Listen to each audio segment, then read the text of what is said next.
I need to get this off my chest before I lose my mind. My fiancée Sarah is 28. We've been together 6 years, engaged for one, and our wedding is 2 weeks away. But after what I saw tonight, I'm questioning everything. We were having a rare quiet night at home. She was in the kitchen making dinner while I worked on a backyard project, a fire pit we planned to enjoy this fall. I stepped inside for a drink and heard her on speakerphone. It was my brother-in-law, Marty. He asked, "Where's Evelyn?" She's not answering my texts. Without missing a beat, Sarah replied, "She just left here. She should be home in about 30 minutes. That stopped me cold. For context, Evelyn is Marty's wife. They've been married 5 years. I hadn't seen her since yesterday when she helped Sarah with wedding decorations. So why would Sarah say she'd just left? I asked who she was talking to. "Marty," she said. "He's looking for Evie." Then I saw her texting someone. When I asked who, she said she was messaging Evelyn to let her know Marty was looking for her. But that didn't add up. If Evelyn wasn't answering texts, why try to message her? And how did Sarah know she'd be home in half an hour? It only made sense if Sarah knew exactly where Evelyn was, or if she was warning her. I spiraled for hours. The thought that Sarah was lying for Evelyn and helping her cover something up ate at me. I didn't want to believe it, but I couldn't ignore it either. At 1 a.m., I gave in and checked Sarah's phone. We both know each other's passcodes. In the bathroom, I found hundreds of messages between her and Evelyn. It was everything I feared. They were hiding Evelyn's 6-month affair with a coworker. Sarah had known the whole time, covering for her, texting details, even joking about Marty. Reading it made me sick. This is the woman I'm supposed to marry? I took screenshots and put the phone back. I've been sitting in my office ever since, trying not to scream. I can't marry her. Not after this.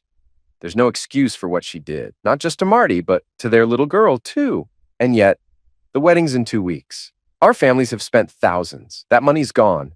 I feel like an idiot. I thought I knew Sarah. Funny, kind, beautiful. She's never hurt me before. Until now. But this changes everything. I can't unsee it.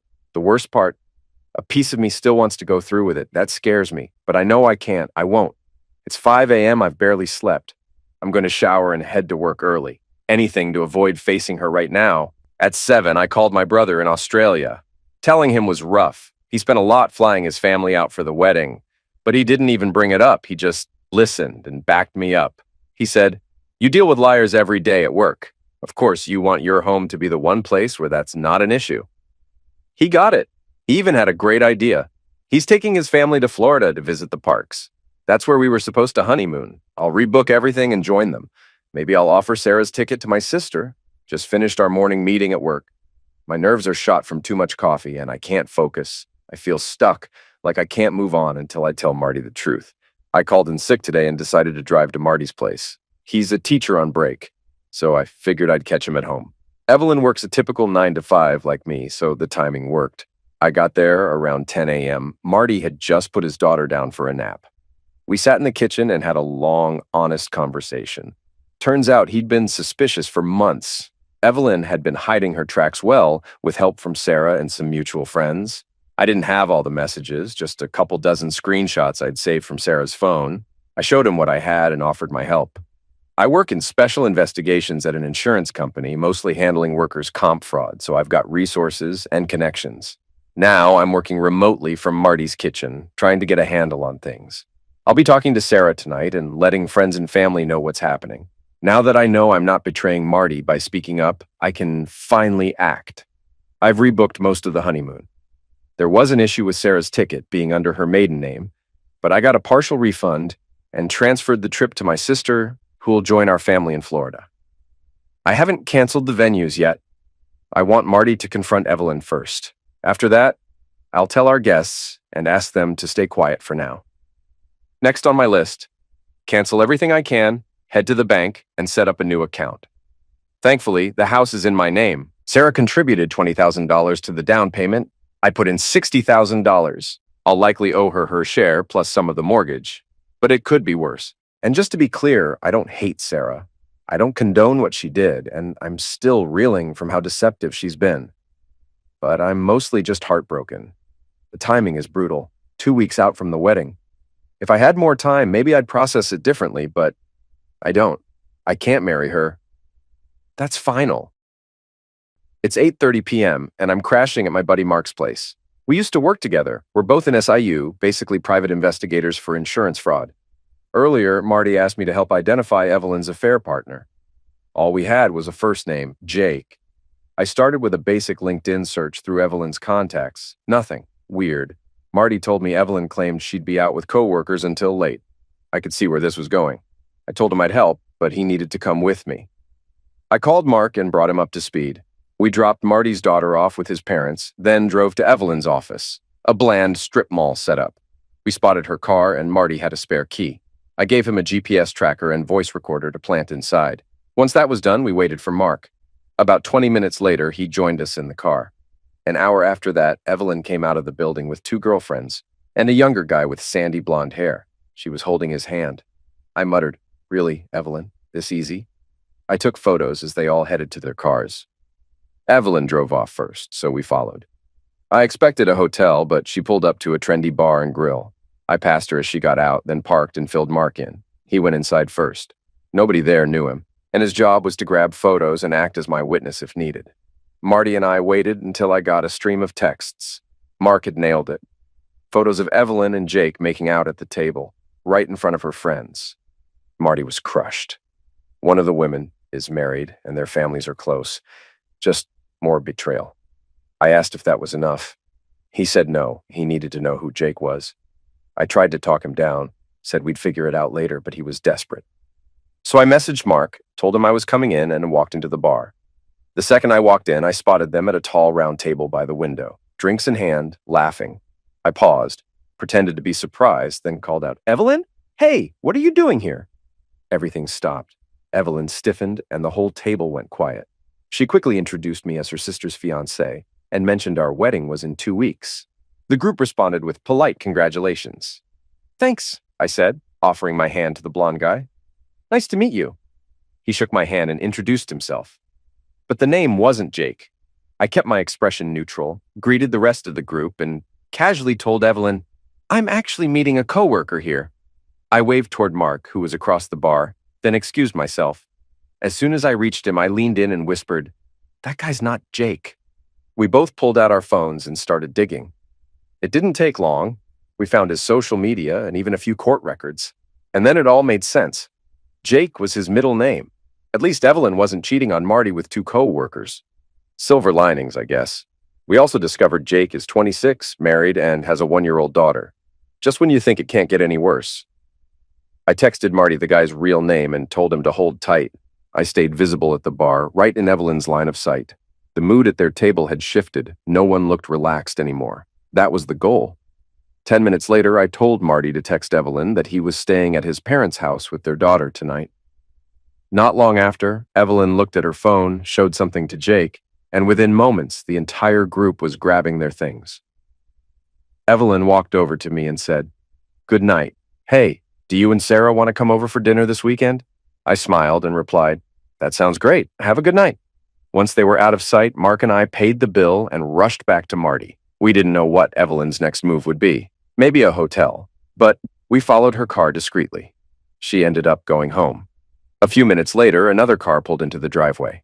Jake stepped out, walked to the front door, and Evelyn let him in. It was around 7:30 p.m. by that point. I'd done more than enough. I had my own situation to deal with.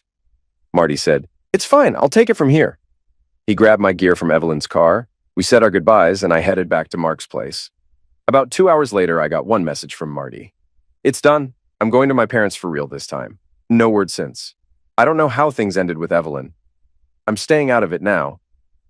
If he followed my advice, he was recording the whole thing. I'll find out eventually. Right now, I need to focus on Sarah. I'm going home to end the engagement. I know it's going to go badly. There's no easy way to do this, but I can't marry her. Not after everything I've seen. I don't know if we're done for good or just for now, but the wedding is off. Period. Until that night, I had no reason to doubt her, but seeing how easily she lied flipped a switch. I saw a whole new side of her, and it was like the ground fell out from under me. Honestly, I'm proud I stayed calm. If I had confronted her then and there, she might have deleted everything. I'd never have seen the messages, never uncovered what she was hiding. So yeah, I followed my gut. And it worked. Last night, I finally had the talk with Sarah. It was rough. When I walked in, she was on the couch comforting Evelyn. For a second, I considered turning around, but I didn't. Words were exchanged, emotions ran high, voices got loud, and eventually the police were called.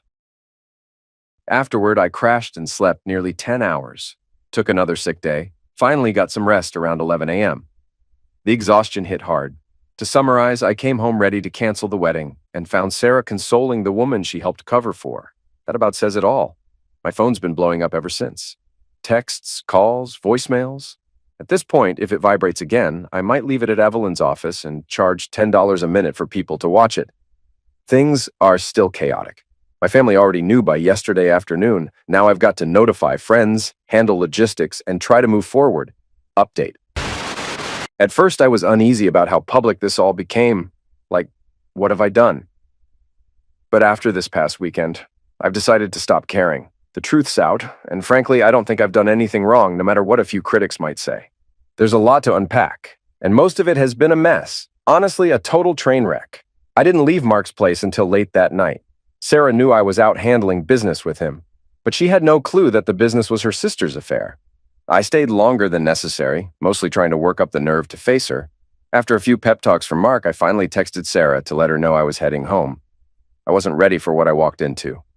Evelyn was on the couch, crying, with Sarah sitting beside her. I hadn't seen Evelyn's car outside, so her being there caught me completely off guard. I froze. For a second, I almost turned around and left. This wasn't how I imagined things going down. Evelyn being there made everything more complicated, but I had a timeline. I needed to start calling friends, canceling vendors, and I couldn't put it off any longer. They both looked up, but no one said a word. No accusations, just silence. I raised my eyebrows and waited. Evelyn went back to sobbing, and Sarah resumed comforting her. After half a minute of uncomfortable quiet, I sat down in the recliner, dropped my laptop bag, pulled out my phone, and casually asked, "So, what's going on?" Evelyn kept crying. Sarah finally looked up and said, "Marty's divorcing Evie." No shock there. Still, I asked, "Why?" Sarah hesitated, her face twisted like a kid being forced to eat vegetables. Evelyn shot her a sharp look. Finally, Sarah mumbled, "She cheated on him." That hit me. I wasn't expecting her to just admit it. She could have played it safe, claimed Marty was accusing her. But no. She confirmed it outright. That mattered. How she said it mattered. I read people for a living, and the tone, the delivery, it told me everything. Evelyn looked like she'd imploded, letting out this mix between a sob and a sigh. I wanted to push further, but I hesitated. Sarah must have read my silence as shock. She was half right. "Did you know?" I asked. She nodded, still rubbing Evelyn's shoulder. "For how long?" 6 months, she answered, plain as day. Even Evelyn was stunned. She smacked Sarah's hand away. Sarah looked like she couldn't believe what had just come out of her mouth. I leaned back, rubbed my face, and decided to just get it over with. "We're not getting married." Both of them froze. "What?" they said, almost in unison. I stood up. "I can't marry someone who helped cover up an affair for 6 months. I just can't." Sarah jumped up, arms wide, like I just insulted her entire family. Her body language screamed denial. I raised my hands to keep her back. "I mean it. This doesn't sit right with me. You were part of this, and I can't pretend that doesn't matter. Marrying you now would be a mistake." And that's when the breakdown began. Sarah started sobbing uncontrollably. Evelyn looked stunned and furious. The tears turned into pleading, accusations that I didn't love her, that I was destroying everything, that we'd lose thousands, embarrass ourselves in front of everyone we know. All things I'd already considered. Hearing them out loud in that moment made them hit harder. Then I slipped. Or maybe it wasn't a mistake, just risky. I said, "I already canceled the honeymoon. It's done." That was the match to the gasoline. Evelyn's eyes lit up with rage. She connected the dots, me showing up at the bar, the cold demeanor, the canceled honeymoon, her face twisted in fury. "You son of a witch!" she screamed and lunged at me. I'm not a big guy, but I can handle myself. Still, she caught me off guard with how fast she came at me. I stumbled back, barely dodging her nails as she clawed at my face. I almost dropped my phone, but I shoved her off just in time. "Evelyn, get off me!" I shouted. "Sarah, control your sister!" She came at me again, but this time Sarah grabbed her from behind and held her back. "Get out of here right now!" I warned, holding up my phone. "Or I'm calling the cops!" Sarah begged us both to calm down. Then she said something that finally explained the missing car. "Marty took her keys. She has nowhere to go." I didn't care anymore. I walked straight to my office, locked the door behind me, and dialed the police. I told the dispatcher I'd been attacked by my fiance's sister, that I was bleeding and my vision was blurred from a scratch near my eye. I also mentioned I had the entire incident recorded on my phone. Right after I hung up, Sarah knocked on the door. "Please come out. We need to talk," she said. "I love you. Let's not do this. Evelyn's sorry. She wants to apologize." I didn't believe that last part for a second, but Sarah was clearly unraveling. I stayed silent. A few minutes later, I heard a knock at the front door. The police had arrived. 2 male officers, one younger, one clearly older and worn, stood at the door. I introduced myself, pointed directly at Evelyn, and said, "She attacked me." Then I offered the video evidence on my phone. The younger officer asked, "Do you want to press charges?" "Yes," I replied. He hesitated, then repeated, "Are you sure you want to press charges?" I locked eyes with him. "Yes, I have the recording. This is going to court, and if you don't take this seriously, I'll call your supervisor." I gave him the name, "and have him come deal with it." That caught them off guard. They clearly didn't expect me to know the local chain of command. We're not friends, but in my line of work, I've had plenty of professional dealings with law enforcement. I was angry. I understood they might have seen this as just another domestic squabble, but Evelyn physically attacked me in my own home. No, I wasn't pouring blood, but my face was scratched, and I wanted her gone. Thankfully, it didn't escalate further. They cuffed Evelyn and took her outside. She was screaming, crying, completely hysterical.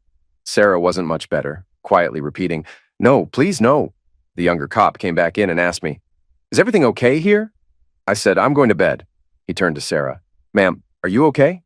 She didn't respond at first. "Ma'am," he repeated, "is everything okay here?" It was obvious what he was doing, trying to sniff out signs of misuse.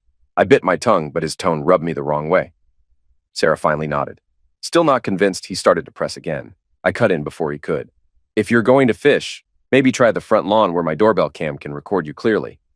That almost crossed the line. I could tell I was seconds from being cuffed myself, but the older officer stepped in, pulled his partner aside, and diffused the situation. The guy was clearly not interested in spending the night booking both of us. Eventually, they left, with Evelyn in custody. I stood in the hallway afterward, unsure of what to do next. Part of me wanted to pack a bag and go, but my parents live hours away, and a hotel didn't make sense with everything going on. I chose to sleep in the guest room instead. Sarah made one last attempt to talk, to get me to come to bed. I shut it down. "We'll talk tomorrow. I'm exhausted. Leave me alone." She understood. I slept harder than I had in years. Which brings us to the next day, the single weirdest day of my life. I woke up around 11 a.m. Sarah was still home. The entire house looked spotless, floors polished, bathrooms pristine. It smelled like mint cleaner everywhere. She'd clearly thrown herself into cleaning as a coping mechanism. When she saw me, she hovered, close enough to speak, but not too close. It was clear she wanted to talk, but didn't know how. I understood. Last night had been traumatic for everyone. She had no idea where we stood, whether the wedding was canceled in the heat of the moment or if I meant it, whether there was still an us. I took a breath. "We need to finish this conversation," I said. She nodded and started to sit next to me on the couch.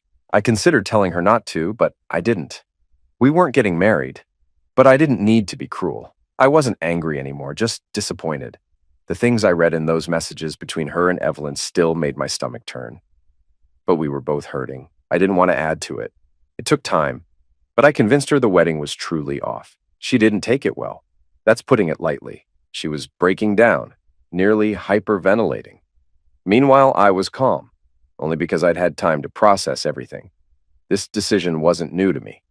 Then came the big question. What about us? I know some people will judge me for this.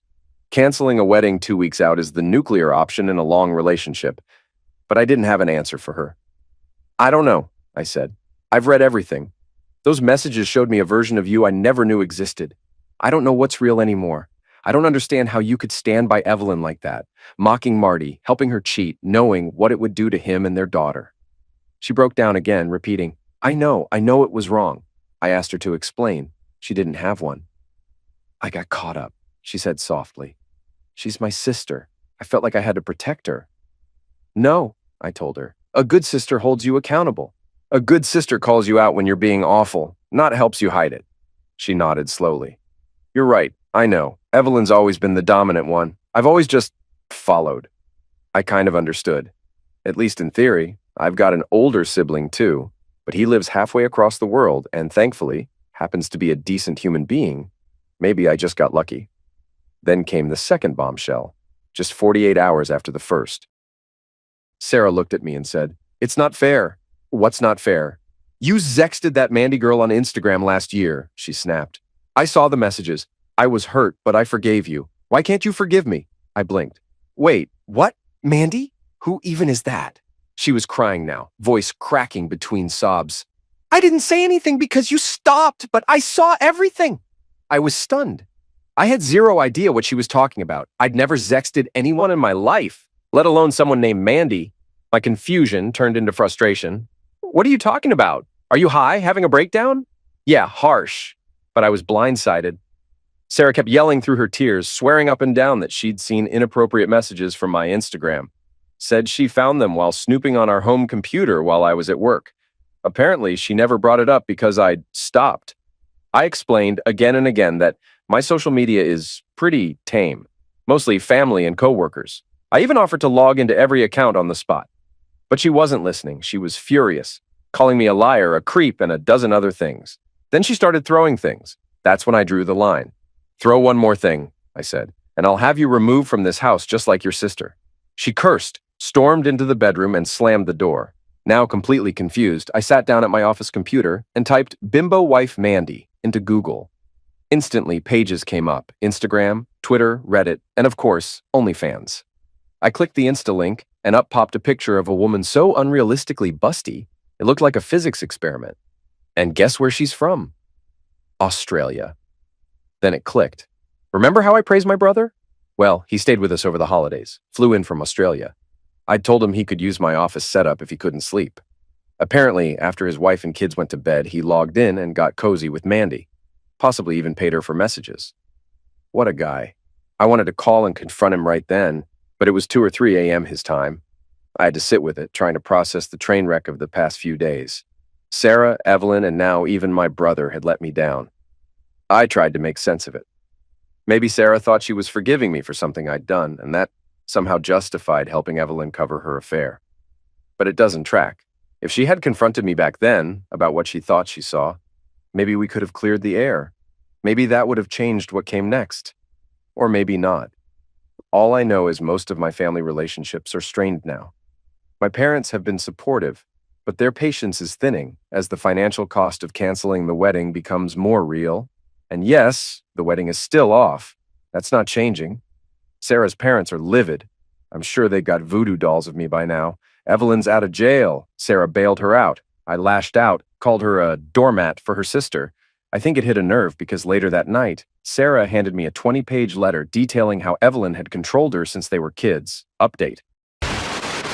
Last time I left off, I suspected my brother had used my office computer to chat with Mandy, but I hadn't confirmed it because of the time difference.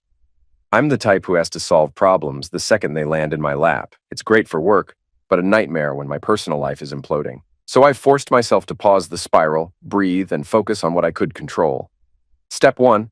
Notify the rest of my guests about the wedding cancellation. My parents had already informed some extended family, but only Sarah and I had the full list, so the rest was on me. I chose to call instead of text, thinking it'd be more respectful. In hindsight, probably a mistake. Each call turned into a drawn-out conversation filled with questions and sympathy. I could have made up a reason, blamed cold feet, but I didn't want anyone thinking this was some impulsive choice. They deserved the truth. This wasn't nerves. This was betrayal. Canceling the wedding wasn't just about me. It was about respecting everyone who'd planned to be there for us. So I told the truth, call after call, until the sun started rising in Australia. Then it was time to deal with the next issue.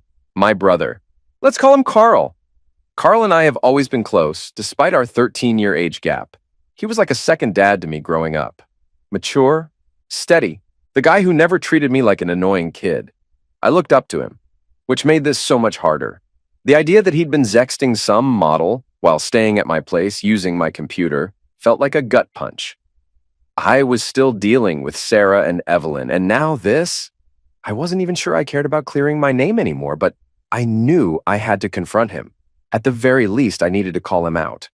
Whether I tell his wife, let's call her Karen, would depend on how that conversation went. After a sandwich and some time alone, I logged into Facebook and video called him. Carl works from home in IT, so he picked up almost immediately. We exchanged a quick hello, but I didn't waste time. "Did you use my computer to message some Instagram model while you were here?" I asked. His face went stiff. He leaned off screen to shut his office door. "Yeah, I did. Why?" I swore and explained that Sarah had found something on the computer and assumed it was me. I told him how furious I was for getting blamed. "Does Karen know?" I asked. He stumbled a bit, then admitted, "No, and I'd rather keep it that way." He told me things had been rocky with Karen ever since their youngest was born, especially in the bedroom. He said he'd felt constantly rejected, no matter how much he helped around the house or with the kids. Over time, the stress turned into performance issues, which just made everything worse. "There's no amount of laundry folded or dishes washed that's going to get me laid," he said bluntly. So I started spending nights in the office, working. He even made air quotes. That so-called work spiraled into an OnlyFans habit. With privacy, access, and stress, it all added up. I asked if he was still doing it. He swore he'd stopped, and honestly, he sounded genuine. But after the week I'd had, I didn't know if I trusted anyone anymore. Now I had a problem. If I wanted to clear my name, Carl would need to confess to Sarah. But if he did that, there was no telling whether she'd keep quiet or blow it up and tell Karen. And while I did think Karen deserved the truth, I wasn't sure I could be the one to drop that bomb, especially if Carl really was trying to fix things. "I think you should tell her," I said, "and get into counseling."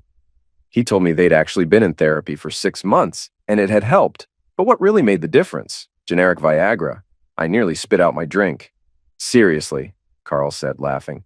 "We're finally making time for each other again, a few nights a week even. It's helped a lot. No more anxiety. Things are actually okay now." Translation: please don't ruin this. I never wanted to be in this position, not for Carl, not for Karen, and definitely not for my nieces. If Carl was being honest, blowing the whole thing up could destroy something that was finally starting to mend. So, yeah, I know some people won't agree, but I chose to wait. I'd be seeing Carl in a couple of weeks, and I figured an in-person talk, maybe over a drink, would give me a better read on what to do next. That night, I went to bed early. I didn't see Sarah until the next morning. She looked wrecked, like she hadn't slept a minute. Out of habit, I asked, "Where were you?" "We went to the courthouse," she said flatly. "Evelyn's arraignment, I posted bail." I just stared. "The courts close early on weekends," she added. "I left while you were in your office. Afterward, I drove her to our parents and stayed the night."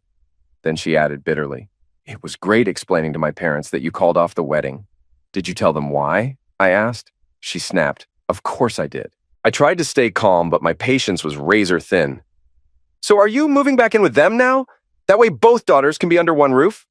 It was petty, I knew it, but her bailing Evelyn out still had me seeing red. "You don't have to be such an A," she muttered. "And you don't have to play servant to your sister," I shot back. That hit her hard. I saw it, the stiff shoulders, watery eyes. She turned away without a word, and for once I didn't push it. I cooled off and walked out of the room. We stood there for a long minute, silent and distant. Then Sarah finally broke the quiet. "Our parents will be here at 3. I instinctively face-palmed. I was ready to go off about not being asked first, but I caught myself. This wasn't about ego. Honestly, the meeting needed to happen. We had to explain things face to face, talk about the cancellation, deposits, and whatever was left to deal with. Fine, let's just get through it. The rest of the day dragged. Sundays are already slow, but waiting for a conversation like that? Torture. At 3 p.m., the parents arrived. We all gathered at the kitchen table, the big oak one Sarah bought off Facebook Marketplace just a month after we closed on the house. She'd pictured holiday dinners, birthdays, family gatherings, not this. The next 3 hours were brutal. No one was happy, obviously. My parents were supportive, in a restrained way. Their attitude was basically, "It's his call, even if we think it's crazy." That was fine. I didn't need them to carry the weight of the canceled wedding. I could own it myself. Eventually, we worked out how to split costs. We'd each try to recover whatever we could and divide the losses proportionally. I'd paid for the honeymoon. Sarah's parents had covered the flowers. Some expenses were lost causes, others were negotiable. Then the house came up. I offered to reimburse Sarah or her parents for their share of the down payment. That's when it all went off the rails. Sarah lost it. She hadn't expected me to suggest she move out. To be fair, we hadn't discussed our relationship or living situation since the fallout, so my suggestion hit her like a blindside. It exposed just how emotionally detached I'd already become. Our parents saw it coming. Sarah clearly didn't. "I'm not moving out," she snapped. "And we're not breaking up." That's how Sunday ended. After everyone left, Sarah and I tried talking again, but it just went in circles. I had to fight the urge to push for resolution. I was too drained. I just wanted mental silence. Believe it or not, we ended up on the couch watching a movie. No words, no clarity, just emotional exhaustion. When it ended, we exchanged a quiet, "We'll talk more tomorrow," and went to separate rooms. The next morning, I woke up to a handwritten letter slid under my door. It was from Sarah. I skimmed the first few pages, but didn't finish it right away. I had to get to work. She was still asleep when I left. Probably stayed up all night writing it. At the office, I pushed a few meetings and started calling vendors. Sarah and her parents were handling some of them too. The results were mixed. The caterer refused to refund me, saying the food had already been ordered. I argued. "What do you expect me to do? Eat a week-old filet mignon?" I snapped. Didn't matter. They weren't budging. On the other hand, the DJ I hired refunded most of the deposit with no drama. It wasn't much, but still, it felt like a small win. In between work calls and vendor battles, I read Sarah's letter. It was 20 pages long. Here's the summary. In her letter, Sarah described a childhood dominated by Evelyn's bullying. Her way of coping had been simple: go along with whatever Evelyn wanted. No resistance, no opinion, just quiet compliance. Over time, that survival tactic became her default way of living. She admitted she was afraid to speak up, afraid to cause conflict, even afraid to express her own thoughts. As I sat with that, I started to see our relationship differently. Looking back, Sarah always seemed almost too agreeable. She never argued, never pushed back, never prioritized her own plans over mine. She was endlessly supportive, always ready to help, and constantly said yes. In 6 years together, we'd never had a real argument. Not once. That sounds ideal until you realize it's not. What I was seeing now was a pattern of deep insecurity, people-pleasing behavior rooted in fear. And once I recognized it, so many things clicked into place. Then came the hard truth. After all this time, I didn't really know Sarah. I knew a version of her, a mirror reflecting what she thought I wanted. She shaped herself around who I was. And even the woman in those awful text messages, that probably wasn't her either. That was Evelyn's influence, another distorted reflection. It sounds strange, but I started to feel like our relationship had always been unbalanced. Maybe Sarah really did love me. Maybe for my openness, my honesty. But I think I only loved the image she gave me. Because the real Sarah, I never got the chance to meet her. If that sounds abstract, trust me, I know. It's still just a foggy idea I'm trying to fully grasp. But what is clear is that in the past few days, I've learned more about Sarah than I had in 6 years. We talked more that night, about her upbringing, about how she reacts to pressure. The conclusion we came to was heavy but honest. She needs help. She may be an adult, but she's still stuck in the same patterns she developed as a scared kid. Afraid of upsetting anyone, afraid of losing love, terrified of judgment. And that's not a solid foundation for any relationship. That realization finally brought me peace. Calling off the wedding was absolutely the right decision. For the first time in days, I went to bed without the weight of it crushing me. Update. Carl ended up telling Karen everything during one of their marriage counseling sessions. According to him, she took it surprisingly well, treated it like no big deal. When I pulled her aside last week and asked if she was truly okay with it, she shrugged and said something like, "We're not as innocent as you think. We both watch adult movies. This isn't much different. It's not like he flew out to meet her." I pushed a little. "What if it had been a courtesan?" "That's different," she said. "And he didn't." So, that's the boundary they've drawn. It's not one I agree with, but based on the noise from their hotel room last night, their dead bedroom seems to have come back to life. Honestly, they're taking full advantage of the situation. Since my sister took Sarah's spot on the trip, Carl and Karen swapped rooms with her. Now their daughters are having a sleepover with their aunt, thrilled by the change, and their parents have total privacy. We all know what's going on. No one says it aloud. Looking back, I think I made the right call letting Carl handle it himself. But I still believe his situation and Sarah's are worlds apart. Let's be clear. Messaging an OnlyFans model isn't the same as carrying on a 6-month affair, covering for it, and trashing your brother-in-law behind his back. Sarah didn't just protect Evelyn, she actively joined in mocking Marty. I won't repeat what she said, but it shattered how I saw her. I don't regret how I handled either situation. As for the wedding, not much left to say. Everyone lost money, Sarah, our families, and me. It was inevitable. I gave the caterer an ultimatum, refund me or hand over the food. She chose the food, which was fair. Now my parents' freezer is packed with steak, chicken, and fish, and they've been handing it out to whoever wants it. Gifts from relatives have still been arriving. They're stacked up at my house, waiting to be returned. When the original wedding day came, Sarah and I agreed to spend it apart, for everyone's sake. Meanwhile, Marty and Evelyn's mess is far from over. Marty's set on divorce, but Evelyn's begging him to reconsider. With the school year starting soon, Marty will be back to teaching full-time. That means less time with his daughter and his parents, the very structure that's been keeping him stable. Despite everything, he hasn't gone scorched earth. He hasn't told their jobs about the affair, even though it happened on company time. He hasn't told Jake's wife either. When I asked why, all he said was, "I'm in no rush." And he's not bluffing. He has all the evidence. The texts, bar photos, even video footage. He could ruin Jake's life if he wanted. I think a part of him takes quiet satisfaction in watching Jake sweat. Or maybe he just wants Evelyn to fully realize she was nothing more than someone's backup option. Either way, Marty's darker now. Not bitter, but changed. And I don't blame him. Most of what I know about Evelyn now comes through Sarah. Apparently, Evelyn is basically grounded. She goes to work, then straight to her parents' house. No social life, no power, no freedom. And her parents? They're not thrilled with either of their daughters. Ironically, even though our canceled wedding was a public blow-up, Evelyn's divorce drama has taken the spotlight. Sarah told me her parents seemed to forget about her the moment Marty made it clear he was leaving and taking their granddaughter. Their frustration with Evelyn may have less to do with her affair and more to do with losing access to their grandchild. Now for the big one, Sarah and me. This won't sit well with everyone, but here's the truth. What affected me most weren't just the lies or her involvement in the affair. It was the way she spoke about Marty, the cruelty in those texts with Evelyn. I won't quote them, but they shook me. They made me question everything I thought I knew about her. No, we're not together, not like we were, but we haven't slammed the door shut either. I've started to see who Sarah really is and who she pretended to be. Some of it is genuine, some of it is learned behavior meant to win approval from me, from Evelyn, from everyone. Understanding that helps.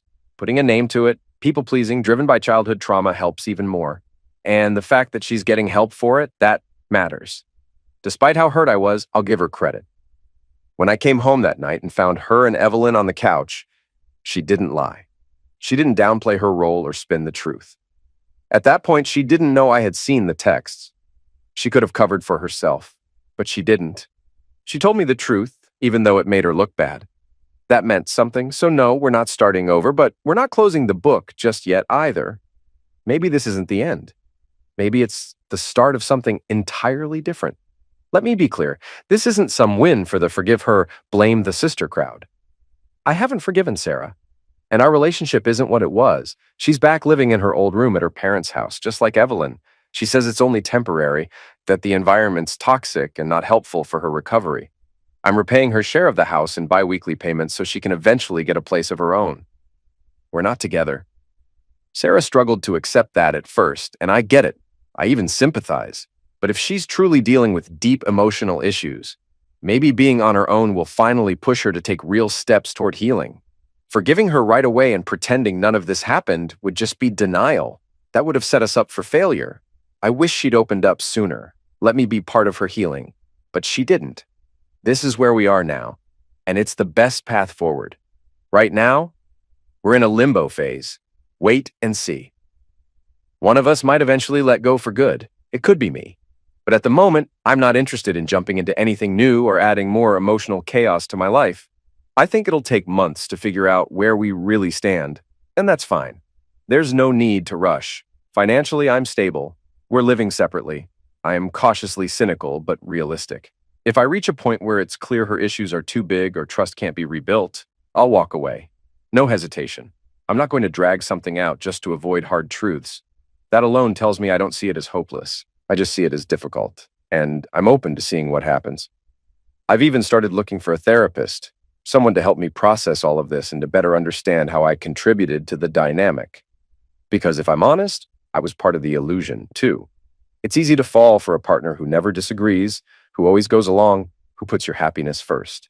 What I'm trying to sort out now, and maybe Sarah is too, is how much of that was real love and how much was just fear. Fear of being rejected, fear of not being enough. That's the question. And once we figure that out, we'll know if there's anything left to rebuild. Update. Let me be clear. This isn't a forgive Sarah, blame Evelyn situation. I haven't forgiven her, and we're nowhere near what we used to be.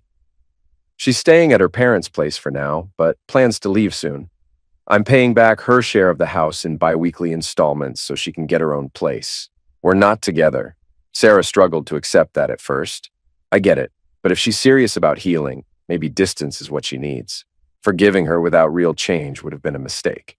I wish she'd let me support her sooner, but she didn't, and this is where we are. Right now, we're in a wait-and-see phase. One of us might move on entirely. That could be me. But I'm not rushing into anything new. And I'm okay with the uncertainty. I'm stable, we're apart, and I'm realistic. If trust can't be rebuilt, I'll walk away. But I'm not convinced it's hopeless, just hard. I'm even looking into therapy. I need help unpacking everything, including my role. I won't lie. It felt good to have someone who never argued or put themselves first. But now I wonder, was it love or fear of rejection? Sarah's recent behavior showed me something. Our relationship wasn't the center of her world like I once thought. Her guilt over Marty, her niece, and a lifetime of resentment toward Evelyn and her parents pushed her to act. Maybe she wanted to hurt Evelyn. Maybe she just needed to do something. At first, I assumed she was trying to impress me, but I've realized not everything is about me. And when someone finally does the right thing, maybe I shouldn't meet it with suspicion. When Sarah overheard Evelyn and their parents plotting to falsely accuse Marty of misuse, I told her we had to warn him immediately.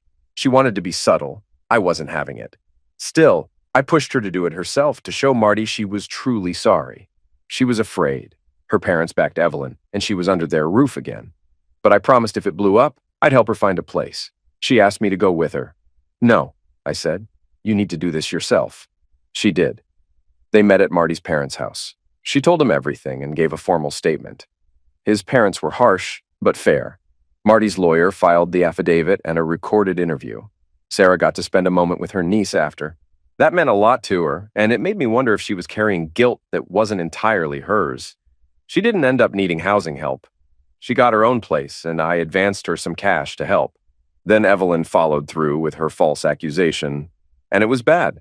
There was an emergency custody hearing that night. Marty's lawyer presented Sarah's statement and the recording. Evelyn didn't get arrested, but she's facing charges. Likely nothing serious. But Marty won full custody. Evelyn now has supervised visits only. Sarah's family disowned her. She expected it, but it still hurts. No matter how toxic they were, they're still her family. She jokes that being exiled helps me get over them, but I know it stings. I invited her to visit my brother in Australia, thinking she'd say no, but she accepted. My brother lives on a big property in rural Queensland. We cleared the snakes, and now Sarah and I are neighbors in separate bungalows. Surfing on Christmas is the plan.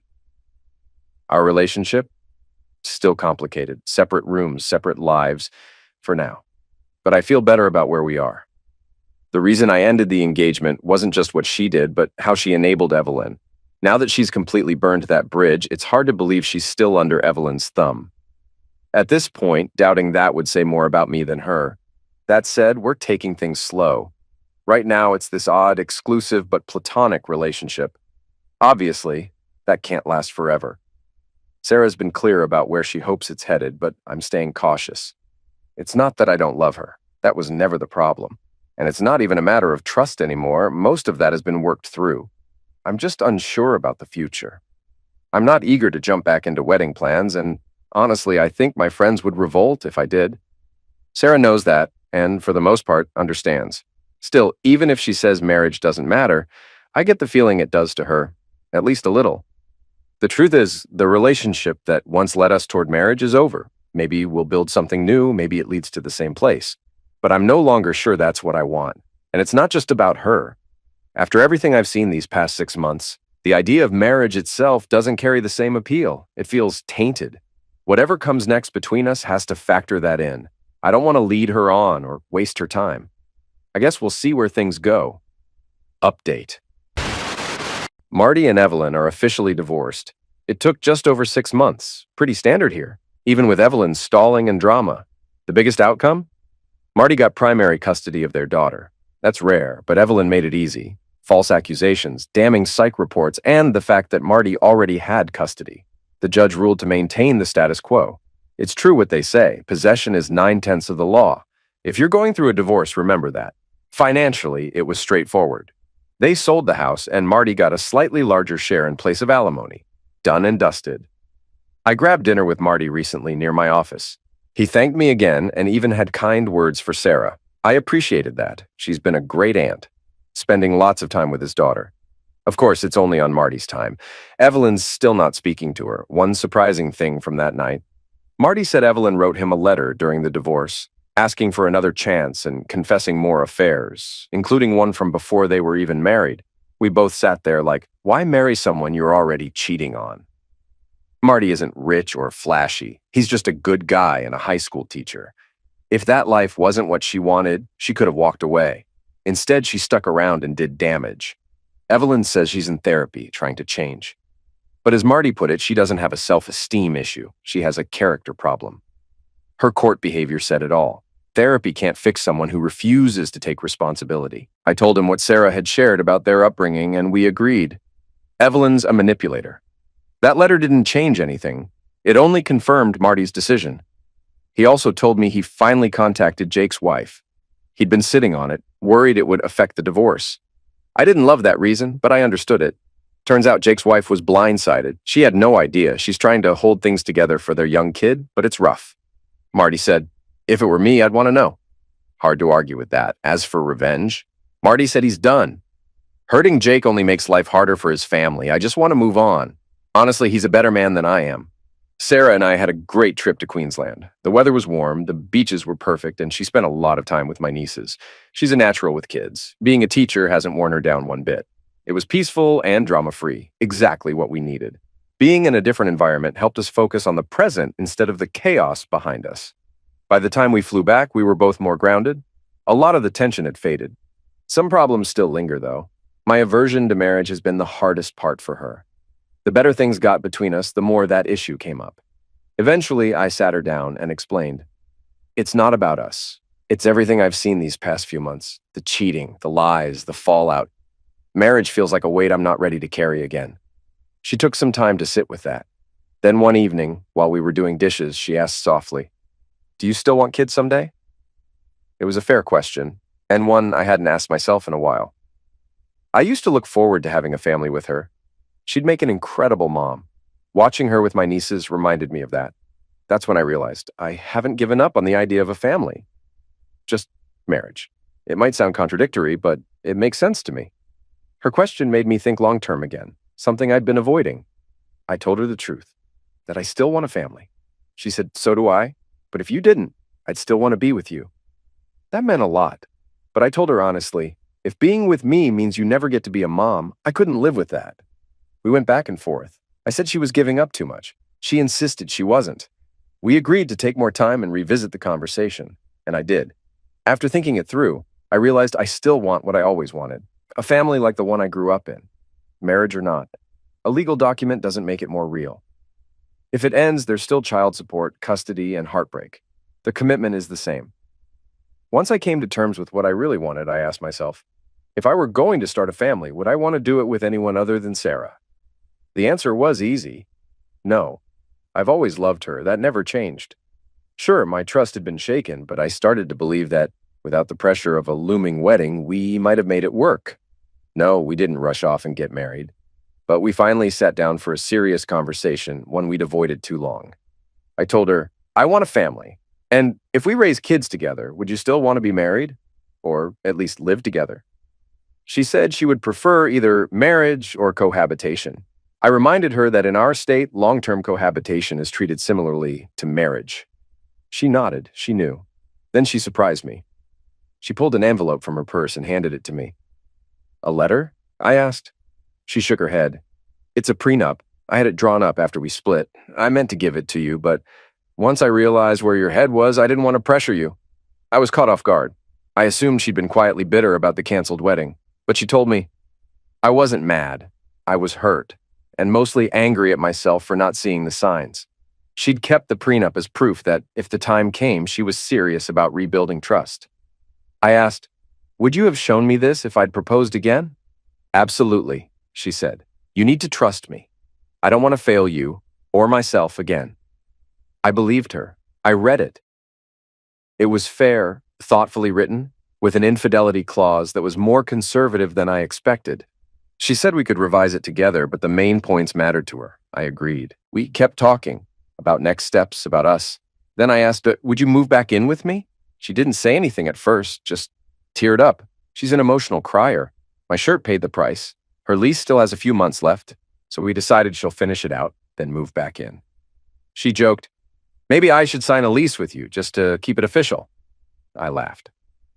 "We'll figure it out. I wouldn't call it a clean new chapter. It's more of an in-between. We're talking, reflecting, and I've been paying close attention to her actions, and she's been showing up." One thing she said really stuck with me. "This is the best thing that's happened to me in a long time, and I have no one to share it with." She's not only estranged from Evelyn, but also not speaking to her mom. Her dad checks in occasionally, but she and her mother treat each other like they don't exist. I've got mixed feelings. Part of me knows her family caused a lot of her emotional wounds, and even with therapy, she's not ready to face them. But I wish it didn't have to be like this. My family and hers couldn't be more different. She missed out on a lot: loving siblings, supportive parents, a sense of security. That hurts me, and it hurts her too. The one upside? My family never gave up on her. Even after the chaos, my parents have quietly hoped we'd find our way back to each other. They never closed the door. So that's where we are, not married. Not quite back to what we were, but maybe slowly, building something better.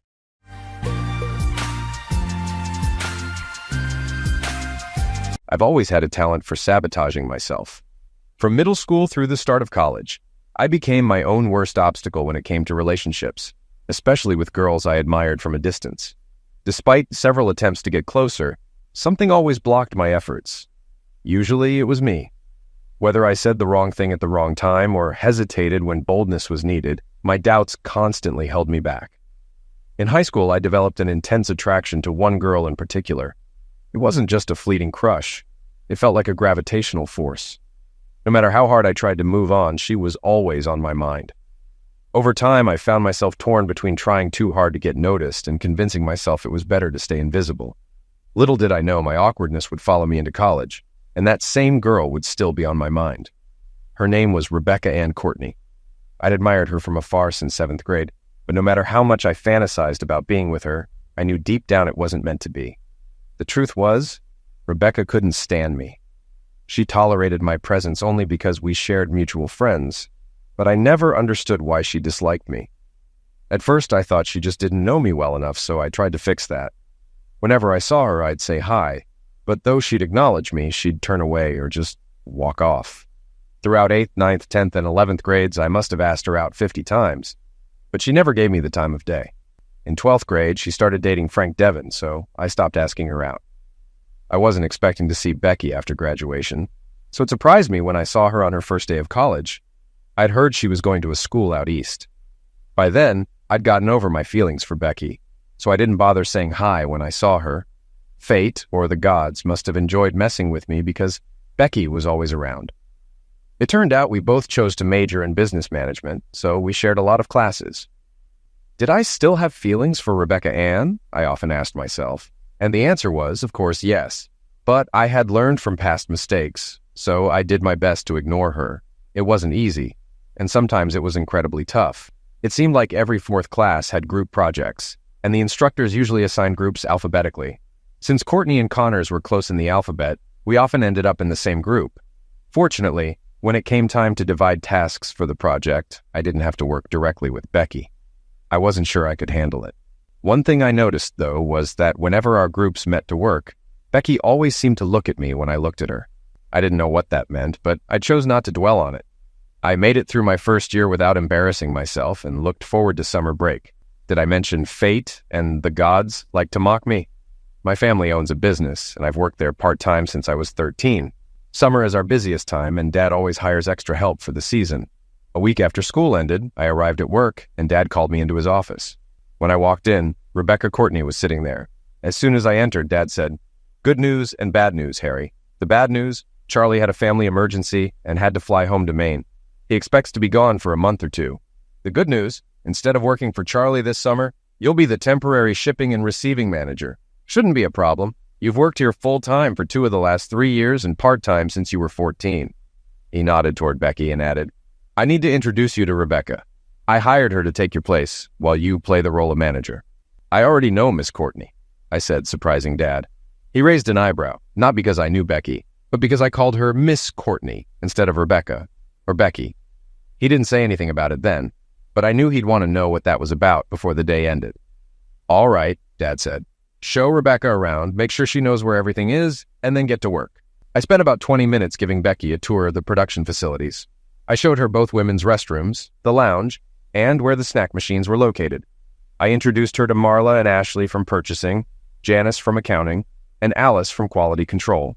Then I took her to the shipping and receiving department and introduced her to Tom and Jerry, who work there as well. I explained what we did and what her responsibilities would be. When I finished, I asked, "Do you have any questions?" Instead of asking about the job, she looked at me and said, "Why don't you love me?" Her question completely caught me off guard. It took me a moment to gather myself before responding. I recalled something one of my English teachers had said. When something isn't clear, ask questions. "Why do you think I don't love you?" I asked. "You know me, and you know I prefer to call you Becky. So, what's with this Miss Courtney stuff? And why have you been cold and distant toward me in classes?" I chose the easy way out. "This is a personal matter, Miss Courtney, and it doesn't belong at work. Maybe one day when we're not at work, we can talk about it.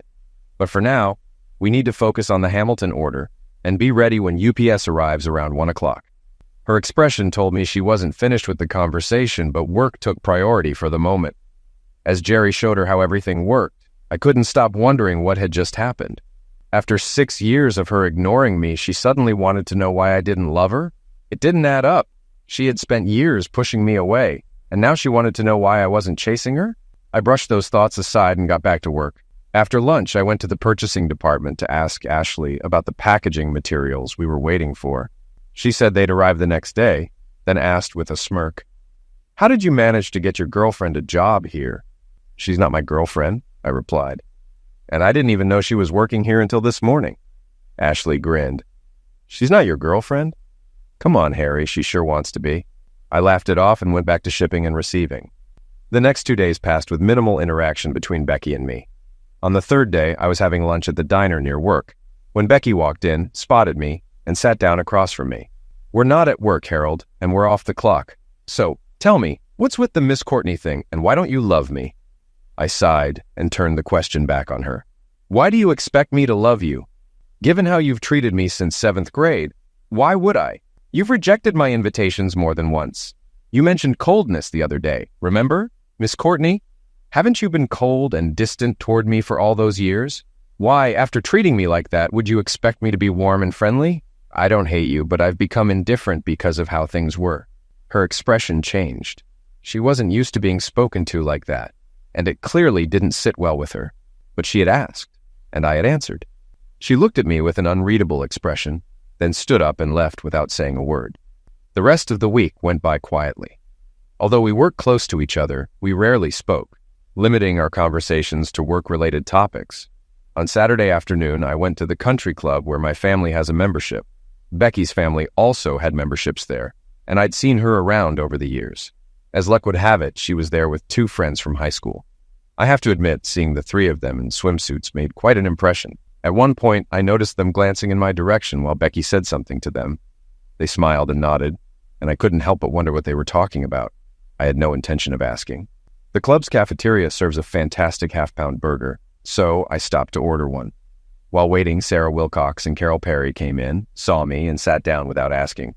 These were the same girls Becky had been talking to earlier by the pool. "What's new, Harry? How's it going? Long time no see," Carol chimed in. I immediately sensed something wasn't right. I had known both Carol and Sarah since 3rd grade. but we were never the type to strike up casual conversations like this. The fact that they had just been talking with Becky only heightened my suspicion. Warning, Harry, I thought. Danger ahead. I've been busy with classes, and now that it's summer, my dad has me working full-time, I replied. Are you and Polina still together?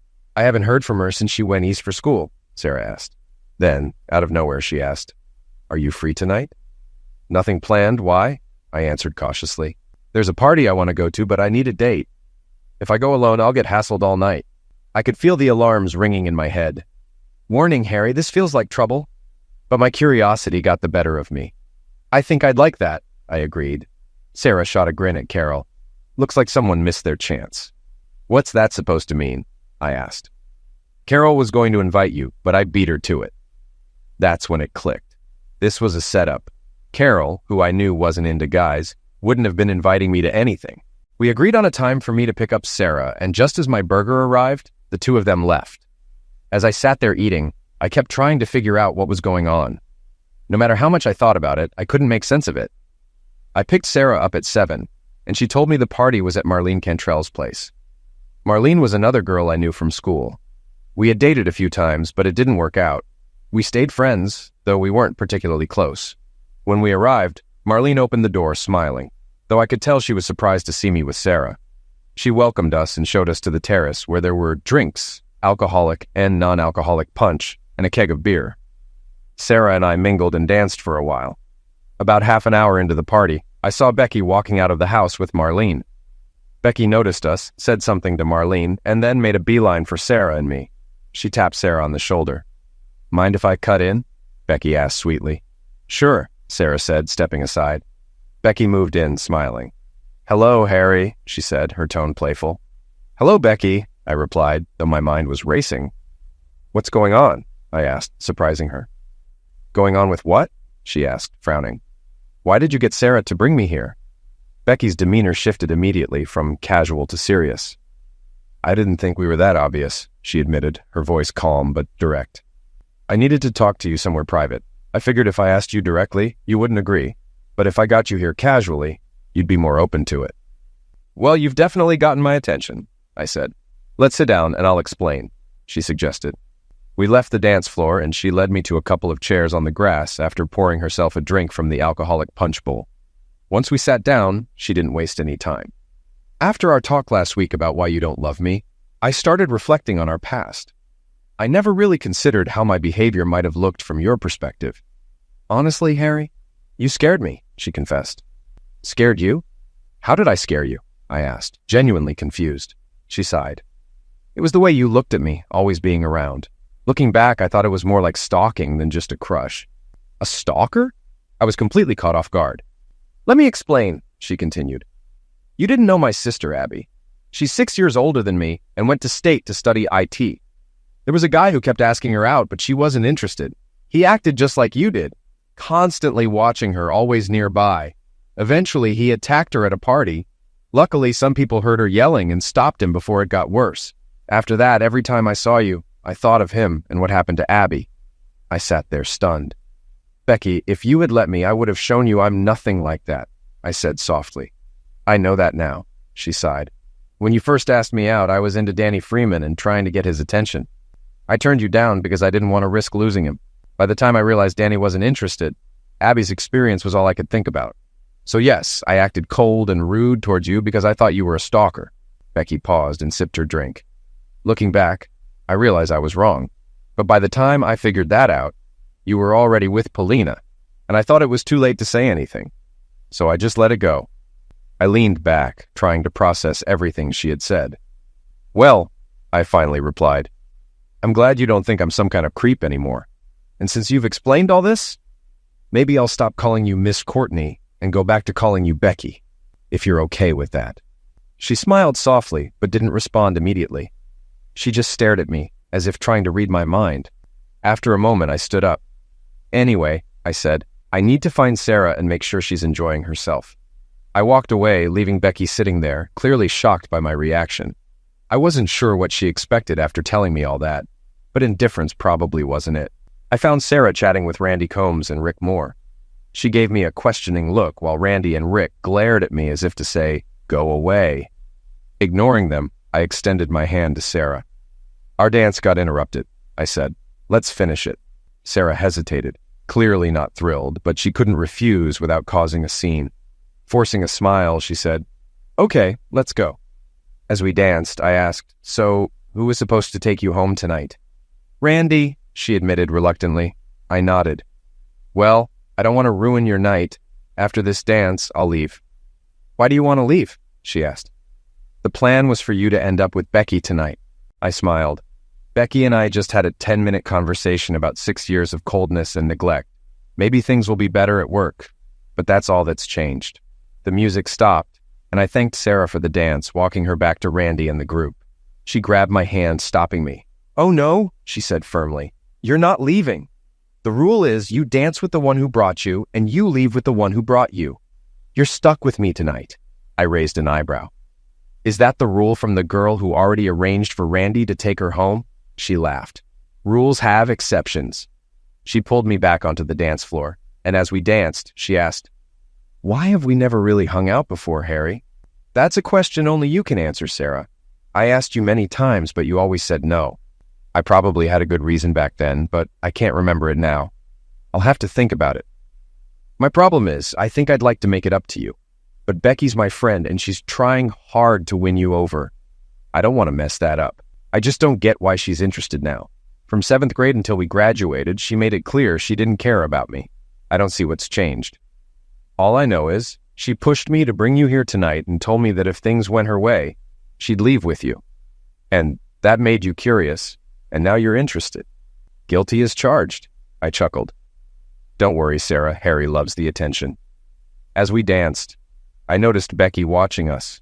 I couldn't tell what she was thinking, but it seemed like every time I glanced over, her eyes were on me. Later, I saw her dancing with Bill Croft, but even then, she kept looking my way. As midnight approached and the party wound down, I took Sarah's hand and went to say goodbye to Marlene. Once in the car, I asked Sarah if she wanted to grab coffee or a bite to eat, and she said yes. So we drove over to the diner on 6th Street. Over coffee and pie, I asked, Is our night together going to mess things up with Randy? She shook her head.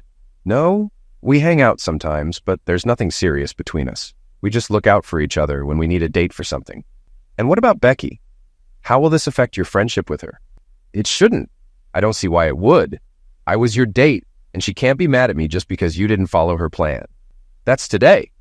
But what about in the future? I don't know if I'll do this, but let me ask. Do you want to go to the VFW dance with me on Friday? She was silent for a few seconds, weighing the consequences of saying yes. Then she agreed. On Sunday, after church, I spent the day doing chores around the house and yard, running errands for my mom. Around 4 o'clock, I was pulling weeds from the flower beds when my mom called out that I had a phone call. It was Sarah. I have to cancel our date on Friday, she said. Just talk to Becky. She wasn't too upset that last night didn't go as planned. But when I told her about Friday, she freaked out. I don't want to lose one of my best friends over something that probably won't go anywhere. I understand, Sarah. Maybe another time, I replied. After I hung up, I couldn't stop thinking about Becky and her actions. Why, after years of neglect, was she suddenly so determined? I could accept her explanation for her past behavior at Marlene's party, but why this sudden intensity? It didn't make sense. All day, thoughts of Becky and her new behavior swirled through my mind, then faded, only to come back again. She was used to guys being interested in her, but I hadn't been chasing her. So, was she trying to recruit me as another fan? Did she see me as a challenge? Or had she finally realized how irresistible I am? Of course, that must be it. On Monday morning, I was at my desk in the shipping department when Becky walked in. I smiled at her and said, Good morning, Becky. How was your weekend? This caught her off guard, given our past, but she quickly regained her composure. It was normal. Not how I wanted it, but normal. That day was busy, and though Becky and I were around each other, we only talked about work. Tuesday and Wednesday went by the same way. But Thursday afternoon, everything changed. It was a slow day, and I was at my desk going through paperwork while Becky was entering data at a side table. Suddenly, she turned to me and asked, Are you doing anything tomorrow night? Her question caught me off guard. I looked at her with a mischievous grin and said, Excuse me, what are you doing tomorrow night? I don't know. Why? Well, I want to go to the VFW dance, and I need a date. Since it looks like you're never going to ask me out, I thought I'd ask you. I'm asking you now, she replied. I was stunned. I couldn't believe what I was hearing. I sat there, dumbfounded, trying to process what was happening. "It's a simple question, Harry," she said. "You have two options, yes or no." After shaking off the shock, I finally responded, "I don't think that's a good idea, considering our working relationship and all." "Oh, Harry, in just over a month, we'll both be back at school. I'm just a summer assistant. So, how about it, Harry? Yes or no?" I had always liked Becky, right? But by college, I'd accepted that she was out of reach. And here she was, taking the first step. As I sat there, a small war raged in my mind. One side said, "This is too good to be true, Harry." The other side argued, "Come on, this is what you've always wanted." The first side warned, "This will end badly." But the other side whispered, "She clearly wants to get to know you better. What's the harm?" Some other guy might have looked at the years of frustration and said, "No way." But I wasn't that guy. "Yes," I said. "What?" "Yes, I'd like to take you to the VFW dance on Friday." When I picked Becky up on Friday, I was reminded why I'd been so obsessed with her since 7th grade. She looked stunning in her little black dress and heels. I got a great view of her legs as I helped her into the truck. As I got into my seat, Becky said, "I've been thinking about this a lot." "Thinking about what?" I asked. "Why I acted the way I did back then. I guess I'm trying to figure out what I missed by being so awful to you in school." "The truth is you didn't miss much. I was so nervous around you that I could barely think straight. I probably would have done something ridiculous and embarrassed myself." "Were you really that into me?" Past tense. "So I've lost my charm over the years?" she teased. The fact that we're both in this truck right now should answer that. I had a great time at the dance. There were a few familiar faces, including Sarah and Randy. And we ended up pushing some tables together. Becky and I danced well together, moving smoothly across the floor. During a slow song, she leaned in and rested her head on my shoulder, and I couldn't help but curse the gods for not letting this happen sooner. I danced a few times with Sarah and a couple of other girls, but throughout the night, Becky and I kept gravitating back to each other. During a waltz, Sarah said, "Looks like I missed my chance." I laughed. "You had plenty of chances. Every time I asked you out, you turned me down." "That's because I was always dating someone when you asked. You should have kept trying. Eventually, you would have caught me when I wasn't seeing anyone." "Well, crap. If only I'd known." "It's not too late. If things don't work out with Becky, you can always give me a call." "Yeah, and then you'll tell me, 'Sorry, I'm dating someone now.' If that happens, I'd drop him before missing another chance with you." I thought to myself, what's going on with these girls? Suddenly, I was the flavor of the month. "I know what you're thinking, Harry," Sarah said, giving me a knowing look. "Want to bet? You're wondering why girls are suddenly showing interest in you, right?" "Yeah. There are a couple of reasons. First, the girls are talking. Polina gave you high marks, so now that she's out of the picture, others want to see what she found so great. Second, it's simple human nature. Someone else wants it, and suddenly, everyone else does too." The song ended, and Sarah led me back to our table. Her words echoed in my mind about half an hour later while I was dancing with Nancy Wilda. "Are you seeing anyone now that Polina's gone?" she asked. "I've dated a few people, but nothing serious. I know the feeling. Ever since Rory went full-time at Florida State, I've been at a loss, too." I wasn't dumb. I recognized an invitation when I heard one. I started wondering if Sarah was right about everything. Later, on my way back from the bathroom, Rita Dutchman stopped me. "Hey, Harry, I haven't seen you in ages. I've been busy with school and work. How about you?" "Same here.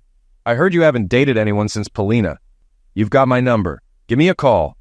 She hurried into the women's restroom, and I couldn't help but think back to what Sarah had said. Gail was my first, and for a while I thought I was doing well. Then she told me she had a date with Eddie Catron. I was young and a bit naive back then. After her, I dated a few others with no success until I met Helen Geneva. We dated for a while, but she ended up giving me the same line Gail had. Then came Polina. By that point, I knew that Zex didn't mean a relationship would last. I was aware Polina wouldn't be around long since she was heading back east for college, only coming home during breaks. But then something happened that made me question everything. I had just sat back down after walking Nancy to her seat. I took a sip of my iced tea, no alcohol since I was driving. As I set my glass down, Becky asked, "Am I going to have to fight to leave here with you tonight?" I had no idea what she was talking about, so I just stared at her, confused. "It's obvious that almost every girl you've danced with tonight wants you. I half expected Corin to drag you off the dance floor. Bev looks at you like a cat eyeing a mouse ready to pounce. And even Sarah, who backstabbed me, is giving off I want to take him home vibes. So do I need to fight for the rest of the evening? I swear, I didn't know where it came from, but I found myself saying, anything worth having is worth fighting for. A strange look crossed her face, and then she said, "That's it, we're leaving." She grabbed her purse, stood up, and pulled me toward the exit, taking my hand in a possessive way.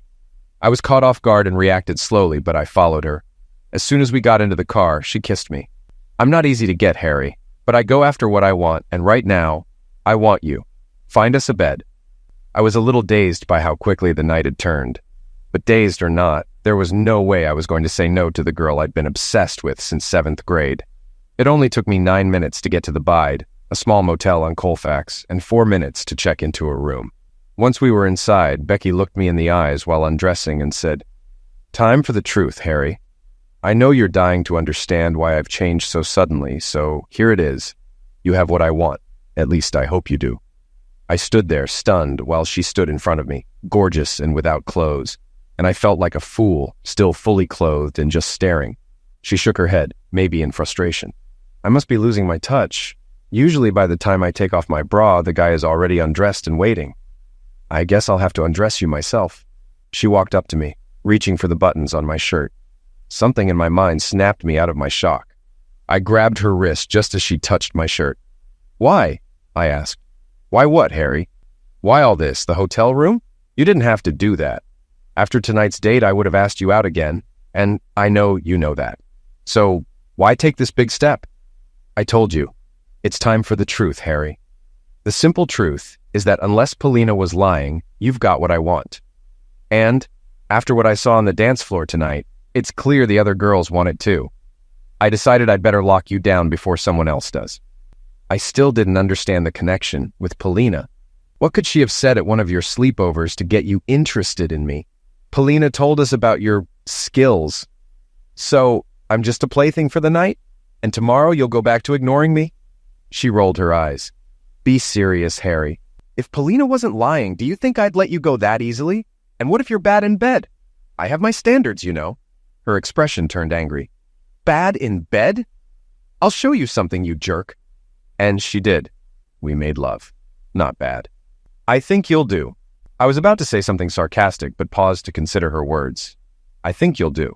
Did that mean she was sticking around? If so, I figured I should just keep quiet. I woke up first, sitting up in bed and leaning against the headboard, looking at her and wondering what would come next. When she woke, she rubbed her eyes and looked at me. It's not that bad. What's not? I asked. Whatever's on your mind. It can't be as bad as it looks on your face. How do you know what I'm thinking? It's written all over your face. Let me make it easy for you. No, you don't have to rush me home. Knowing my mom, she's probably not even back yet. I raised an eyebrow, and she noticed. Later, let's cover the next items. No, we're not going to shop for wedding rings today. And no, we're not telling our moms to start planning a wedding. That's all. It didn't end there. She paused, then grinned mischievously. Are we doing this before the shower, in the shower, or after? I vote for all three. She couldn't hold back her laugh, and we moved on from there. We checked out of the motel, tossed the key on the counter, and went to Denny's for breakfast. As we sat down and ordered, Becky brought it up again. I noticed your eyebrow raise when I mentioned my mom and where she probably is. I nodded, waiting for her to continue. My dad died 6 years ago. My mom's a beautiful woman, still healthy and active. She grieved for about a year, then started looking for someone new. She always says no one compares to my dad. I told her she'd never find anyone like him because he was one of a kind and she'd have to settle for second best. She took a sip of her coffee and continued. She's still looking, but let's be real. She's a healthy woman who needs a Zek's life. She doesn't want to set a bad example for me, so she never brings them home. She thinks I don't know what's going on when she says she stayed over at a friend's house because she drank too much. I listened, taking it all in. Now that we've cleared that up, let's get back to us. Did you enjoy last night? Definitely. Do you want more? Same answer. She looked at me seriously.